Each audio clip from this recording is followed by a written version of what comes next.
வானங்களே கேளுங்கள், பூமியே செவிகொடு. இது சிந்திக்கும் காலம், செயல்படும் நேரம். பண்டிகையின் குதூகலம். இயேசுவின் பிறப்பை தியானிக்கும் போது இருளில் நடக்கிற ஜனங்கள் பெரிய வெளிச்சத்தை கண்டார்கள் என்றும் ஏசாயா 9:2.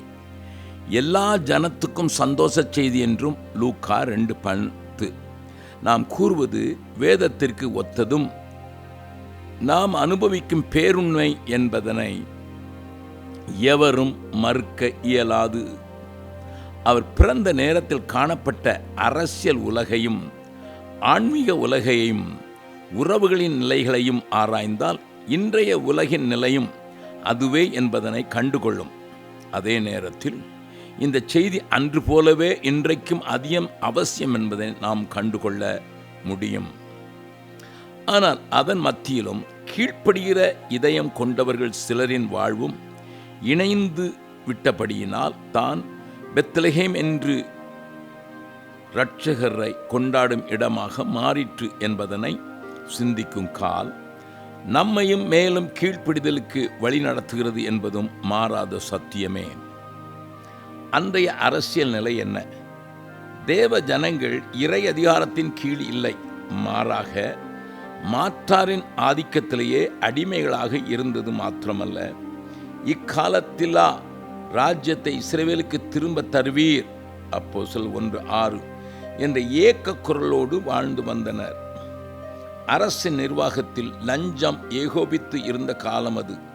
மத்தேயு 28:15, லூக்கா 3:12-14. அரசில் இருந்தவர்கள் செய்ய நினைத்ததை செய்யக்கூடாமல் மயக்கத்தில் மாமிசத்தில் இருந்த காலம். மார்க்கு 6:20-26, லூக்கா 23:22-25, மத்தேயு 27:24. தங்களுடைய பதவி பாதுகாப்பற்றது என்பதனால் எதனையும் செய்ய துணிந்தவர்களாகவும் காணப்பட்டனர். எனவேதான் பால்மணம் மாறா பச்சிளம் குழந்தைகளை கொலை செய்ய கொடுப்பது எளிதாக நடக்கிறது. மத்தேயு 2:16. கூடவே ஆங்காங்கே விடுதலை போராட்டம் என்ற பெயரில் முளைத்து எழும்பின அத்தனை உள்நாட்டு கலவரங்களும் இரும்பு கரம் கொண்டு அடக்கப்பட்டன. அப்போஸ்தலர் 5:36-37. தெய்தாஸ், கலிலேயனாகிய யூதாஸ் என்பவர்கள் அரசிற்கு எதிராக போர்க்கொடி ஏற்றின போது அவர்கள் அழிக்கப்பட்டது மாத்திரமல்ல, அவனோடு இணைந்தவர்களும் சிதறடிக்கப்பட்டார்கள். நியாயம் பேசி கலந்து கொண்டவர்கள் கொடுமையாக நடத்தப்பட்டனர். லூக்கா 3:19-20. போட்டிகளுக்கு யாராவது எழும்புகிறவளா என்றால் அவர்களை வஞ்சமாக தீர்த்து கட்டவே காரியங்கள் நடைபெற்றது. கலகத்தில் மத்தியின் அனைத்து அரசு தரப்பை சார்ந்தவர்களுமே ஆடிப்போயினர். மத்தேயு 2:3, 7, 8. இன்றைய நிலையும் இதுதானே? ஆன்மீக உலகின் காரியங்களை கொஞ்சம் சிந்திப்போம். ஆசனங்களை விரும்பும் ஆசாரியர் கூட்டம். மத்தேயு 23:6-7. ஆடம்பரத்தை நாடி ஓடும் பொன் பித்தர்கள். மத்தேயு 23:16. மாய தோற்றத்தினை உருவாக்கி பக்தியுள்ளவர்கள் போல் வேடமணிந்த வேத பண்டிதர்கள். மத்தேயு 6:5, 23, 27, 28. ஒருவனை பிடிக்கும்படி சுற்றித் திரிந்தாலும் பிடித்த பின் தங்களுடைய கேடுள்ள வாழ்க்கைக்கு அவர்களையும் பங்காளியாக்கி நரகத்தின் மகனாக மாற்றும் வித்தைகளை கையாளுவோர். மத்தேயு 23:15. விதவைகளை அல்லது உதவிக்கு வருவோரை தன் சொந்த இன்ப லாபங்களுக்கு இரையாக்க முயலும் பிணந்தின்னி கழுகுகளாய் உலாவி வருகிறவளை கொண்ட பெண் பித்தர்கள். மத்தேயு 23:14. பொருளாசைக்காரன் என்ற தெரியுமளவுக்கு அதனை சம்பாதிப்பதில் தீவிர திட்டங்களை உருவாக்கி மெய்ப்பொருளை கொடுப்பவர்கள் போல காட்சி தரும் தந்திரக்காரர்கள். லூக்கா 16:14-15. தேவனையும் தேவாலயத்தையும் மையமாக கொண்டு தேவபக்தியை ஆதாய தொழிலாக்கி ஜனங்களை வஞ்சனையாய் கொள்ளையடிக்கும் ஆவிக்குரிய கொள்ளை கூட்டத்தாரான மார்க்க போதகர்கள். யோவான் 2:14-16 வரை, லூக்கா 19:45-46. தான் பயப்படுவது மாத்திரமல்லாமல் மற்றவர்களையும் ஒதுங்கி வாழ தூண்டும் பாதகங்களால் நிறைந்த பரிசேயர்கள். லூக்கா 13:31. தேவ வசனத்தை தங்களுக்கு சாதகமாக மாற்றி பேச வல்ல சாதுரிய பிரசங்கிகள். மத்தேயு 23:18. பாரம்பரியங்களையும் மனுஷர் கட்டளைகளையும் தேவ பிரமாணத்தினை காட்டிலும் பெரிதாய் மதிக்கும் பெரியவர்கள். மத்தேயு 15:6, மார்க்கு 7:8. துதியின் சத்தத்தை தங்களின் கொதிப்பினால் அடக்க நினைக்கும் கொடுமையாளர்கள். மத்தேயு 21:15. வெள்ளையடிக்கப்பட்ட கல்லறைகள். மத்தேயு 23:27. தேவையற்ற காரியங்களுக்கும் குற்றம் காண விளையும் குறுநரிகள்.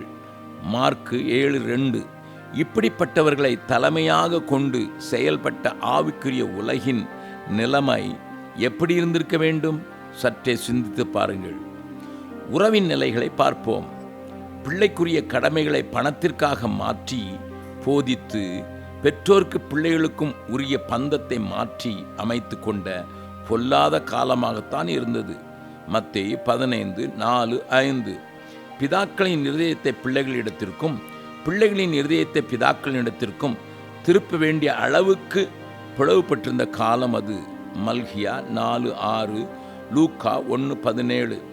இப்படிப்பட்ட ஒரு காலத்தில் இருந்த அவல நிலைதனை மாற்றி உண்மையாக ஒளியாக ஊழியராக உறவுகளை சீர்படுத்துகிறவராக இயேசு உதித்தார் என்றால், இன்றைக்கும் அந்த இயேசு எத்தனை தீவிரமாய் ஜனங்களுக்குள் கிரியை செய்ய நாம் முயல வேண்டும்.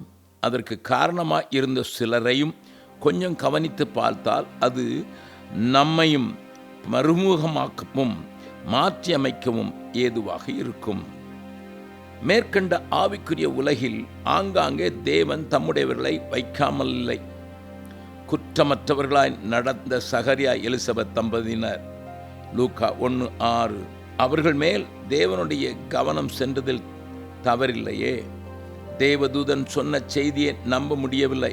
ஆனால் அபிஷேகம் அவனில் வந்தபோது அவன் இயேசுவையும் குறித்து தீர்க்க தரிசனம் சொல்கிறான்.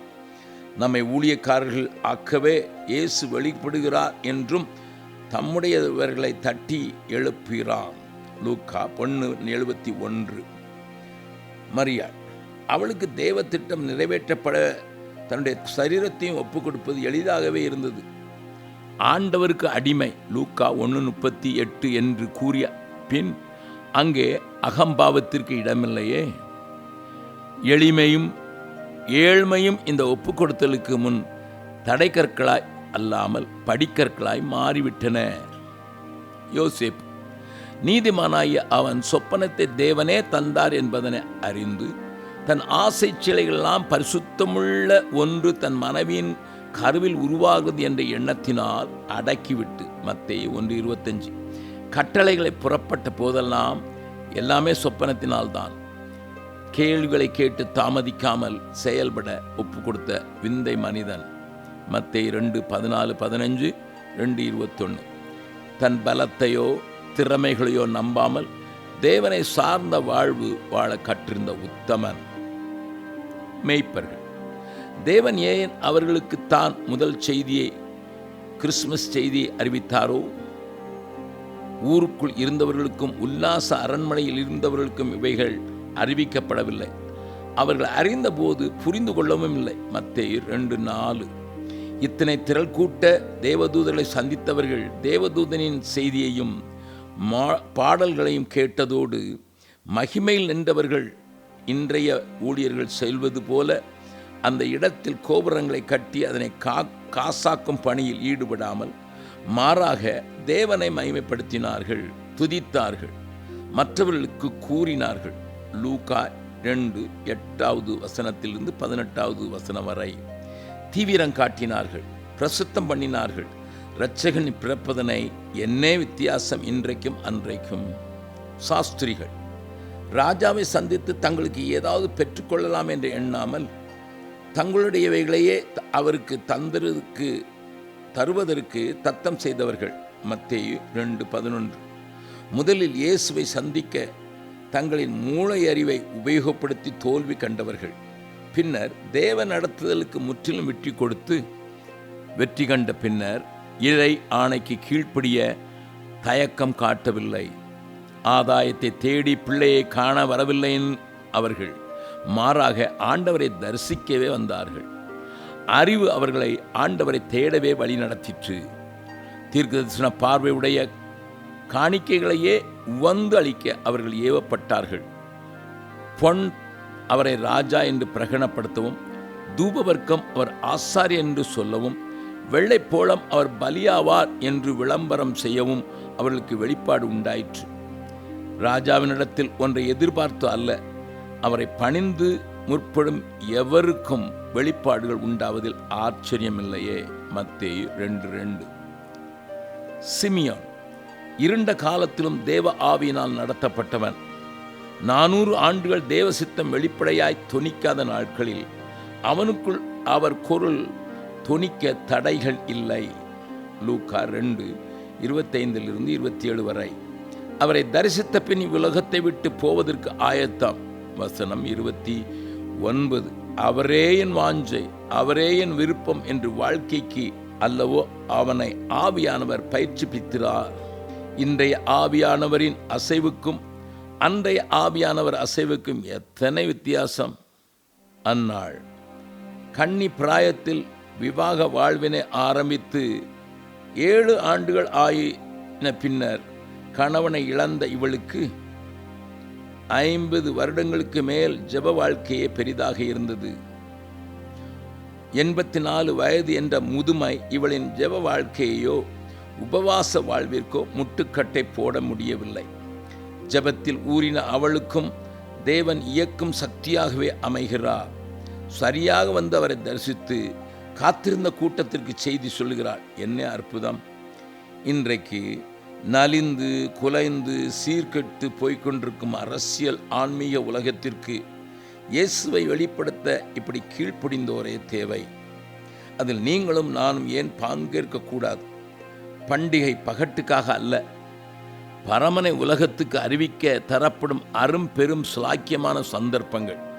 பண்டிகை கொண்டாடி கூதலிக்கல் அல்ல, மாறாக நம்மை ஆட்கொண்டவரின் அன்பினை காண்பிக்க உபயோகிக்கும் வாய்க்கால்கள். பண்டிகை பாடல் பாடி பரவசப்படுவதற்கு அல்ல, பாடுகள் பட்டு பழிக்கப்பட்டோரை, பாதகர்களை பரமனுக்கு சொந்தமாக்க விளையும் பல்லக்குகள். பண்டிகை குடித்து புசித்து கும்மாளமிடுவதற்கு அல்ல, மயக்கத்தில் மாயையில் வாழ்வோரை மன்னர் இயேசுவுக்காக சம்மதிக்க தரப்படும் ஆக்கப்பூர்வமான இழக்கக்கூடா பொக்கிஷம்.